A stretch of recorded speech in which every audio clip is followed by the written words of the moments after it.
క్రీస్తునందు మిక్కిలి ప్రియులైన సార్వత్రిక సంఘ పరిశుద్ధులందరికీ ప్రభు అయిన యేసుక్రీస్తు వారి ఘననామములో శుభములు వందనములు తెలియపరుస్తున్నాము. ఈరోజు దేవుని వాగ్దానాన్ని మనం పొందుదాం. పరిశుద్ధ బైబిల్ గ్రంథములో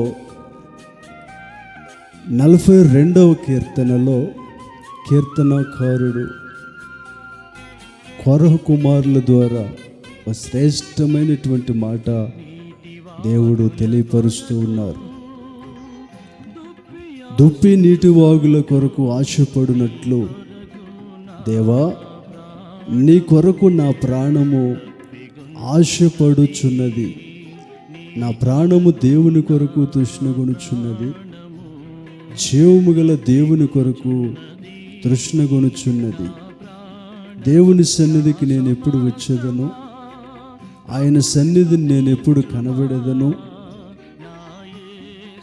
దేవుని సన్నిధి విషయంలో భక్తులు తమకు కలిగినటువంటి విశేషమైన అభిలాషను, అభిష్టమును, తృష్ణను తెలియపరుస్తూ ఉన్నారు. దేవుని సన్నిధికి ప్రతి మనుష్యుడు వెళ్ళాలి, దేవుణ్ణి పరిశుద్ధమైన చేతులెత్తి ఆయన్ని ఆరాధించాలి.